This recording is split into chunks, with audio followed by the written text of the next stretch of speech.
جہاں تک نہ پہنچی ہو آواز حق، وہاں جا کے قرآن سنائیں گے ہم۔ اعوذ باللہ من الشیطان الرجیم، بسم اللہ الرحمن الرحیم۔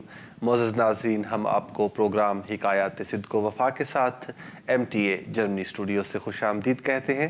خدا تعالیٰ کے فضل کے ساتھ گزشتہ پروگرام کی طرح آج بھی ہمیں یہاں پر سلسلہ عالیہ احمدیہ کے ایک درینہ خادم مکرم و محترم مولانا ڈاکٹر عبدالغفار صاحب کا ساتھ حاصل رہے گا انشاءاللہ۔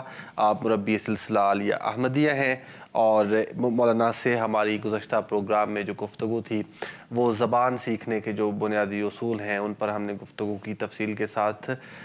اس سے قبل کہ ہم گفتگو کے سلسلے کو آگے بڑھائیں، معزز ناظرین، مناسب معلوم ہوتا ہے کہ آپ کی خدمت میں گزشتہ پروگرام کی چند جھلکیاں پیش کی جائیں۔ آئیے دیکھتے ہیں۔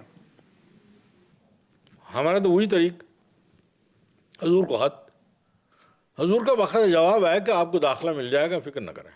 میرا بچہ جو ہے وہ 1 سال کا تھا، یعنی وسیم صاحب آپ جانتے ہیں وہ سال کے تھے، اور جب میں واپس لوٹا تو 12 سال کے تھے، چونکہ ایم اے کیا اور PhD کیا۔ بعض زبانیں بہت مشکل ہے، اب جرمن زبان جو ہے وہ دنیا میں 4تھی مشکل زبان سمجھی جاتی ہے۔ اس مثلا دنیا میں عربی میں سب سے پہلی لغت جو لکھی گئی ہے کہتے ہیں کتاب العین ہے۔ جی معزز ناظرین، ابھی آپ گزشتہ پروگرام کی چند جھلکیاں ملاحظہ فرما رہے تھے۔ مولانا میں بہت شکر گزار ہوں، آپ نے اپنے قیمتی وقت میں سے وقت نکالا۔ گفتگو کے سلسلے کو آگے بڑھاتے ہیں۔ ہم آپ کے PhD کے تھیسس کے حوالے سے بات کر رہے تھے، تو میں آپ سے گزارش کرتا ہوں کہ اگر آپ سلسلہ گفتگو جو ہے اس کو آگے بڑھاتے ہوئے ہمیں فرمائیں کہ آپ کا کیا مقالے کا جو ٹاپک تھا وہ کیا تھا اور کس طرح سے آپ نے اس کو اللہ کے فضل سے پورا کیا۔ بسم اللہ الرحمن الرحیم۔ بعض باتیں جو ہیں وہ چونکہ ایک زمانہ گزر گیا، عرصہ گزر گیا ہے، آپ کو معلوم ہے کہ 74 72 73 ان سالوں میں یونیورسٹی میں تھا، تو میں بتا رہا تھا شروع میں پچھلے پروگرام میں بتایا کہ خلیفہ وقت کی دعائیں ہمارے ساتھ رہتی ہیں، دائیں بھی بائیں بھی، ہر طرف ان کے وہ رہتی ہیں۔ مجھے ایک بات اگر اجازت ہو تو میں عرض کر دوں، خلافت ثالثہ کا زمانہ تھا اس وقت، داخلہ تو جیسے میں نے عرض کیا تھا کہ سب اہل زمان جو ہے وہ چھوڑ کے چلے گئے اللہ کے فضل سے، جیسے حضور نے مجھے لکھ کے بھجوایا تھا کہ داخلہ مل جائے گا، مل گیا۔ لیکن اس کے بعد جب پولیس نے بلایا تو میرا انہوں نے پاسپورٹ چیک کیا، اس پہ لفظ لکھا تھا مشنری، اچھا، پروفیشن کی جگہ پر۔ وہ تو سیکھ پا ہو گئے ترکی میں۔ ہاں جی، مجھے کہنے لگے کہ آپ یہاں تبلیغ کریں گے؟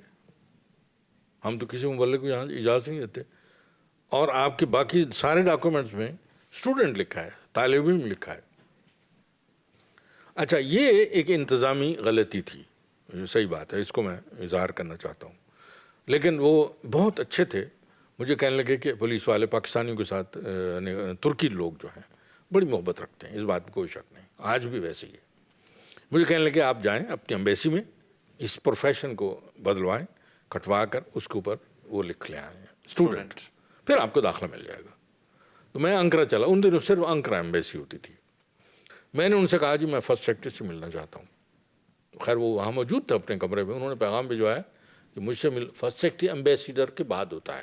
ٹھیک ہے، آپ جانتے ہی ہیں ایمبیسیڈر اگر کہیں کام جائے تو وہ کام مقام ایمبیسیڈر ہوتا ہے۔ میں نے کہا جی میں نے آپ سے ملنا ہے، پیغام آیا کہ اچھا ٹھیک ہے، لیکن بہتر یہ ہے کہ آپ 3rd سیکرٹری سے بات کر لیں۔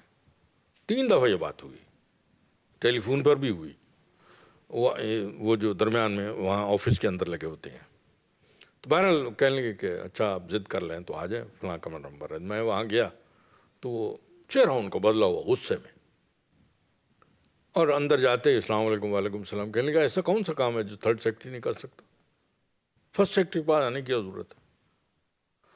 میں نے ان سے کہا کہ دیکھیں بات یہ ہے کہ میں احمدی ہوں اور میں یہاں اسٹوڈنٹ ہوں، لیکن میرا جو پاکستانی سب پاسپورٹ تھا اس کے اوپر پروفیشن پر جو لکھا ہے وہ مشنری لکھا ہے، تو میں یہاں اسٹوڈنٹ ہوں، اس کو بدلوانے آیا ہوں۔ آپ یقین کیجئے جب میں نے یہ بات ہے وہ کھڑے ہو گئے اور دونوں آنکھوں سے آنسو شروع ہو گئے. اچھا. میں بھی حیران ہو گیا کہ یہ ان کو کیا ہو گیا. میں تو یہ سمجھ رہا تھا کہ ممکن ہے کمرے سے نکال دیں مجھے, کہیں کہ جاؤ تھرڈ سیکرٹری, اتنی سی معمولی سی بات کے لیے آئے ہو. جب وہ سنبھلے اور کھڑے رہی اتنی دیر, میں بھی اٹھ کے کھڑا ہو گیا. کہنے لگے میں احمدی ہوں, اور یوں بازو کر لیے. ماشاءاللہ. پتہ کون تھے؟ قاضی محمد اسلم صاحب کے بیٹے, اچھا ماشاءاللہ. جو کس زمانے میں پرنسپل ٹی آئی کالج کے رہ چکے ہیں, آپ جانتے ہیں, نام سنا. ان کے یہ بیٹے تھے. اور آ کر انہوں نے مجھے گلے لگا لیا. کہنے کہ میں سوچ ہی نہیں سکتا تھا کہ کوئی احمدی اس وقت میرے پاس میرے سامنے آ جائے گا. میں نے کہا میرے بھی یہی جذبات ہے. اللہ تعالیٰ نے دیکھیں خلیفہ وقت کی دعاؤں سے, ایک تو خیر انہوں نے فوراً منگوایا, چیزیں منگوائی, اس کو سٹیمپ لگائی, اس کو وہ کیا, اسٹوڈنٹ اپنے ہاتھ سے لکھا, اس کے اوپر سٹیمپ بھی لگائی, اور 2 دن اپنے گھر لے گئے. کہنے لگے بچے آپ کو چھوڑیں گے نہیں, کہ ہم نے تو ایک عرصے سے کوئی احمدی نہیں دیکھا یہاں. تو یہ بات بھی میں بتانا چاہتا تھا. اللہ تعالیٰ کی یہ چونکہ تائید النصرت ہے. عجیب, میں بتاتا ہوں آپ کو کہ خلیفہ وقت کی جو دعائیں ہیں. ورنہ آپ ذکر فرما رہے تھے کہ مقالہ جو آپ کو ملا, وہ اس کا ٹاپک جو تھا وہ قرآن. جب ایم اے ہو گیا, وہ سب کچھ ہو گیا, اس کے بعد اس کے لیے جب تجویز ہوئی, میرے استاد تھے, ایک بنیادی ہوتا ہے استاد, باقی 3 یا 4 ہوتے ہیں, لیکن ان کے ساتھ برائے نام ہوتا ہے, وہ صرف ایک کے ساتھ تعلق مستقل رہتا ہے. ان کے پاس بیٹھے تو انہوں نے کہنے لگے کہ کچھ عرصے کے بعد داخلہ ہو گیا, لیکن یہ فیصلہ نہیں ہو رہا تھا کہ کیا ہو, تھیسس کا عنوان کیا ہو, ٹاپک کیا ہو. تو ایک دن باتوں کہنے لگے کہ میں نے محسوس کیا ہے آپ کو عربی آتی ہے اور کہیں سے آپ نے عربی سیکھی ہے. میں نے فاضل تو کیا ہوا تھا پاکستان سے, شاید ان کو نہیں معلوم تھا. میں نے کہا جی میں نے عربی سیکھی ہے اور میں عربی جانتا ہوں, عربوں کے ساتھ عربی بولتا بھی ہوں. کہنے لگے آپ یوں کریں, ڈکشنری لکھیں, عربی ترکی ڈکشنری پر کام کریں. کیسے اللہ تعالیٰ بنیاد فراہم فرما رہا تھا قرآن کریم کے ترجمے کے لیے. اب جو آدمی تھیسس لکھتا ہے, خاص طور پر پی ایچ ڈی کا, ڈاکٹریٹ کا, اس کی تمام توجہ ظاہر ہے کہ تھیسس کی طرف ہوتی ہے, لیکن میری توجہ آج تک اس کا اثر بھی ہے لغت کی طرف زیادہ ہے. یعنی حیران کن, یعنی میں نے جیسے پچھلے پروگرام بتایا بھی تھا کہ سب سے پہلی انہوں نے کہا کہ پہلے تو عربی ترکی لغات جو ہیں ان کا آپ تعارف کروائیں. دنیا میں کب یہ نظام شروع ہوا, لغت کا علم ہوتا ہی کیا ہے, ڈکشنری کسے کہتے ہیں, لغت کا لفظ کہاں سے نکلا ہے. تو اگر آپ چاہیں تو میں تھوڑا سا آپ کو دلچسپی کے لیے بتاتا جاؤں. لغت کا لفظ جو ہے وہ لغا یلغی اور لغا یلغو دونوں طرح استعمال ہوتا ہے. لیکن اگر یلغو ہو, یہ جو عربی جاننے والے ہیں وہ جانتے ہیں, اس کے معنی نیگیٹو شکل میں بات کو زبان سے نکالنا, اور لغا یلغی سے اگر ہے تو پھر مثبت رنگ میں, پازیٹیو رنگ میں, اچھے رنگ میں کلمات کو زبان سے نکالنا, اس کو لغت کہتے ہیں. جب ڈکشنری بنتی ہے, لغت کی کتاب بنتی ہے, تو اس وقت جو ہے اس کو مختلف اس کے نام رکھتے ہیں, بعض لوگ قاموس بھی کہتے ہیں, بہرحال وہ بات کی باتیں ہیں. تو لغہ الفاظ کے مجموعے کو ایک جگہ بین دفتین یعنی کتاب میں اکٹھا کر کے اس کو بیان کرنا, اس کے معانی بیان کرنا, یہ تو لغت ہوئی. پھر میں حیران ہوا جب اس میدان میں آیا کہ اس قدر وہ ہیں, قسمیں ہیں. مثال کے طور پر خود لغت جو ہے اس کی ترتیب وہ بھی الگ ہے. کتاب العین میں نے بتایا تھا, خلیل بن احمد کی کتاب ہے, جو یہ مخارج جو ہیں اس کے اعتبار سے انہوں نے پہلا لفظ جو ہے عین سے لکھا ہوا ہے, نام بھی کتاب العین دیکھ لیں. اسی طرح اب اس کے بعد جو ہے یہ علامہ جوہری نے جو کتاب لکھی ہے الصحاح ہے اس کا نام, لیکن آپ آخری حرف کے آخری یعنی لفظ کے آخری حرف کے اعتبار سے, مثلا نور کا لفظ جو ہے یہ آپ کو رے میں ملے گا, یعنی یہ رحمت کا لفظ آپ کو تے میں ملے گا وغیرہ. پھر اس کا بڑی کتاب سمجھی جاتی ہے الصحاح فی اللغہ جو ہے یہ علامہ جوہری کی, اور اس کے بعد پھر لسان العرب ہے یا قاموس ہے یا اس کے بعد پھر منجد یہ لوئس مالوف ایک عیسائی ہے، اس نے یہ کتاب لکھی ہے.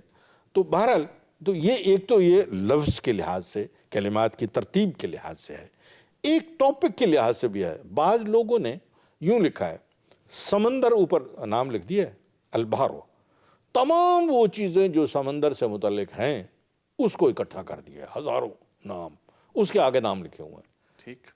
پھر الحدیقہ لکھا ہے، باغ، پھر اس میں پھل ہیں، اس میں پودے ہیں، پھر پہاڑ اوپر لکھا ہے جبل، اس کے نیچے پہاڑوں سے متعلق ہزاروں الفاظ ہیں. یہ ایک ترتیب ہے، اپنا اپنا انداز ہے. بعض لوگوں نے لغت جو ہے وہ 10 زبانوں میں بھی لکھی ہے. ایک بادشاہ نے ایک لغت لکھائی، مثلا پانی لکھا، مثلا آگے واٹر لکھ دیا، جرمن میں واسر لکھ دیا، چینی زبان میں سوئے لکھ دیا، ترکی زبان میں سو لکھ دیا. ایک ہی ہے لفظ، 10 زبانوں میں وہ جو ہے لغت جو ہے وہ لکھائی گئی. وہ اس نے کہا کہ بعض لوگوں کے لیے جو بیرون ملک جاتے ہیں ان کے لیے فائدہ مند ہے. اس زمانے میں حالانکہ یہ مطبع بھی نہیں تھا، طبعات کا بھی کوئی نظام نہیں، ہاتھ سے لکھتے تھے. بعض لغات کی کتابیں ہیں جو نظم میں ہیں، پوری کتاب لغت ہے لیکن نظم میں ہے. قرآن کریم کی لغات بھی اس قسم کی لکھی ہوئی ہیں. بعض ایک صاحب نے قرآن کریم کی لغت نظم میں لکھی ہے. وہ کہتا ہے کہ میں پتہ نہیں چائنا کے قریب سے کہیں چلا اور پیدل اونٹ اپنا ملازم کے ساتھ وہ نکلا اور مکے تک جاتے ہوئے آدھے قرآن کی لغت اس نے لکھی، یعنی لکھوائی، ڈکٹیٹ کی، یوں کہہ لیں. بہرحال ممکن ہے دوست جو سننے والے ہیں ان کے لیے بات مشکل ہو، فائدہ مند ہوگی، فائدہ مند بھی ہوگی، مشکل بھی ہے. اس لیے صرف یہ بتاؤں کہ اس کے لیے یہ ہے کہ دنیا میں مختلف قسم کی لغات، عربی کی بھی، ترکی بھی، جتنی بھی زبانیں ہیں اور ہوتی ہیں، لیکن اس کے انداز، اس کا ترتیب، اس کے حروف کی ترتیب، اس کے لفظوں کی ترتیب، اس کے ٹاپکس کی ترتیب، یہ الگ الگ ہوتی ہے بھاشاؤں کا. خاص دلچسپی کا موضوع لغات جو ہیں وہ ہے اور آج تک طبیعت پہ ہے. اس کی ایک مثال میں دینا چاہتا ہوں. میں جب ترجمہ کر رہا تھا تو ہے نا آیت وما قتلوہ یقیناً، عیسیٰ علیہ السلام کے بارے میں. حضرت مسلم مجھے حکم تھا کہ آپ نے تفسیر صغیر کا ترجمہ جو ہے کرنا ہے. خلیفۃ المسیح رابع رحمہ اللہ نے حکماً مجھے تحریری طور پر بھجوایا کہ دیکھو فالو اس کو کرنا ہے، آپ نے اپنا کوئی ترجمہ نہیں کرنا. جی میں نے کہا ٹھیک ہے، مجھے اور آسانی ہو گئی. اچھا، جب اس میں آیا آپ حیران ہو گئے، وما قتلوہ یقیناً کے نیچے لکھا تھا وہ بات کی اصلیت کو سمجھے ہی نہیں. جب میں نے یہ پڑھا، حالانکہ ہزاروں بار قرآن کریم پڑھ چکا تھا، آپ بھی پڑھ چکے ہیں، بہت سارے ہمارے سامعین کرام جو اس وقت ہمیں سن رہے ہیں اور دیکھ رہے ہیں، میں ان سے بھی کہتا ہوں یہ عجیب ترجمہ میں نے جب دیکھا تو حیران ہو گیا کہ قتلہ کے معنی حضور نے کیا کیے ہیں. وما قتلوا، یقیناً وہ بات کی اصلیت کو سمجھے ہی نہیں. میں اس وقت تاریخ جدید کے قریب ایک ہوتا تھا، ربوہ کی بات کر رہا ہوں، ایک جگہ مجھے دی گئی تھی، وہاں بیٹھتا تھا اکثر. تو میں اس کے قاضی محمد نذیر صاحب مرحوم زندہ تھے، ان کے پاس چلا گیا. میں نے ان سے یہ بات کی، وہ حیران ہو گئے. تو مجھے کہتے ہیں کاکا قرآن تو بھی بڑا پڑے اے ترجمہ پہلے لائیے، پہلی دفعہ دیکھ رہا ہوں. سب کو بڑا عجیب لگا کہ قتلہ کے معنی بات کی اصلیت کو نہ سمجھنا. وما قتلوا، یقیناً انہوں نے بات کی اب حضرت مسلم موعود نے، اب سب کہیں مجھے، کئی دوستوں سے میں نے اس کا ذکر کیا، انہوں نے کہا جی سمجھ نہیں آئی. میں نے کہا میں اس کا ترجمہ کروں گا تو صحیح، یہی بنوان کرنا ہے جو مجھے حکم ہے. لیکن ایک صاحب نے مجھے کہا، اب بات وہی لغت کی آ رہی ہے، مجھے کہتے ہیں کہ سہا جو ہے نا اس کی علامہ جوہری کی عظیم الشان لغت کی کتاب، آپ اس میں دیکھیں، آپ حیران ہوں گے. حضرت مسلم موعود رضی اللہ تعالیٰ عنہ کے مطالعے کی گہرائی اور علم کے توغل یعنی گہرائی کی، جب میں نے قتلہ کا وہ مادے سے دیکھنا شروع کیا، بالکل آخر بھی لکھا ہوا، علامہ جوہری لکھتے ہیں اس کے معنی ہیں قتلہ اے لم یفہموا شیئا، بات کو سمجھے ہی نہیں، اس کا فہم نہیں ہو سکتا. میں حیران ہو گیا کہ 333 ہجری میں قریباً یہ کتاب لکھی گئی یا اس سے پہلے کہیں، لیکن اب تک موجود ہے، چھپتی ہے، عربوں میں موجود ہے یہ کتاب. تو حضرت مسلم موعود رضی اللہ تعالیٰ عنہ کی علم کی گہرائی دیکھیں آپ تصور نہیں کیا جا سکتا اس کو. کہ ہاں تصور بھی آدمی نہیں کا. اور اس طرح بہت ساری وہ تھیں، بلکہ 28 جگہیں ایسی تھیں. جب میں لندن آیا تو حضرت صاحب سے عرض کیا، حضرت صاحب کا پیغام آیا کہ میرے پاس آ جاؤ. حضور لندن آ چکے تھے. میں پوچھنا ہی بلکہ یہ چاہ رہا تھا، جزاکم اللہ آپ نے شروع کر دیا جی کہ ذرا تاریخ کو درست انداز میں ترتیب سے چلتے. آپ کو ترجمہ قرآن کریم کا ارشاد کب ہوا حضور کی طرف سے، اور اس کی کیا صورت بنی؟ وہ میں نے پہلا جب ترکی سے یہ ڈاکٹریٹ کر کے پی ایچ ڈی کر کے گیا، حضور وہیں تھے، خلیفۃ المسیح رابع. اب خلافت رابع شروع ہو اب رابع ہو چکی حضور. بلکہ اس سے پہلے چھوٹی سی بات یہ بھی کرتا چلوں کہ خلیفۃ المسیح ثالث جو ہیں ان کو میں اکثر چونکہ خط لکھتا تھا، دعا کے لیے کہتا تھا. ایک دن خط آیا، میرے خط کا جواب یہ پرائیویٹ سیکرٹری صاحب نے لکھا، لیکن کونے پہ حضور نے اپنے ہاتھ سے لکھا ہوا بالکل کونے میں، تم کب آؤ گے. اتنا ہی میں نے پڑھ لیا. میں نے کہا اچھا. میں نے عرض کی کہ حضور والا تھیسس تو کمپلیٹ ہے. اب وہ سارے جبے وغیرہ پہن کے جو بیٹھتے ہیں وہ ایک تقریب ہوتی ہے، اس میں میرا تھیسس پیش ہوگا اور 5-6 اساتذہ ہوتے ہیں، وہ لمبے لمبے جبے اور عجیب ٹوپیاں پہن کے. ہاں وہ تقریب ہے. اگر آپ حکم دیں میں چھوڑ دیتا ہوں، زبان تو میں نے سیکھ لی ہے. اچھا پھر کچھ دنوں کے بعد پھر میرے خط کا جواب آیا، اس کے کونے میں حضرت صاحب نے اپنے ہاتھ سے لکھا ہوا، تم کب آؤ گے. میں تھوڑا سا وہ بھی ہوا، ڈسٹرب بھی ہوا، یا یوں کہہ لیں کہ نروس بھی ہوا. پھر میں نے لکھا، پھر خط نہیں آیا، جواب نہیں آیا. کیا جواب آیا کہ حضور کا انتقال ہو گیا.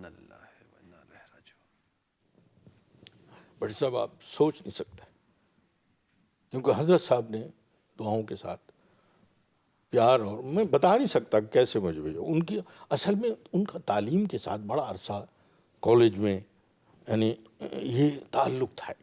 اور وہ مجھے کہا کرتے تھے کہ ہم دارالترجمہ بنائیں گے، ایک بہت بڑی بلڈنگ بنائیں گے، German department, Turkish department, French department, English department, Hindi department.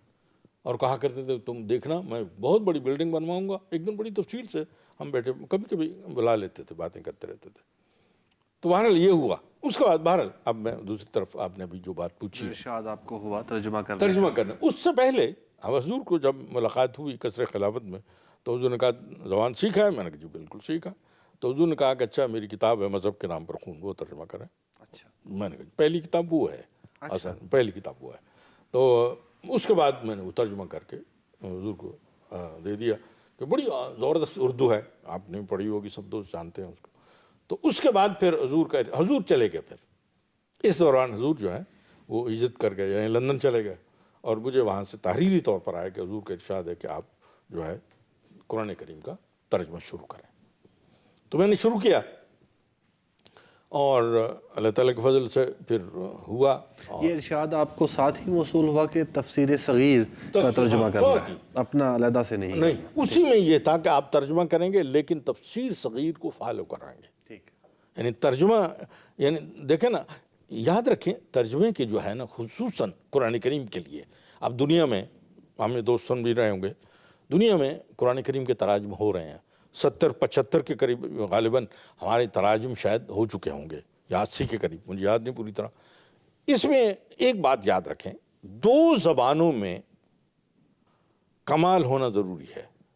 مثلا قرآن کریم کے لیے عربی میں، اور اس زبان میں بھی جس زبان میں آپ قرآن مجید کا ترجمہ کر رہے ہیں.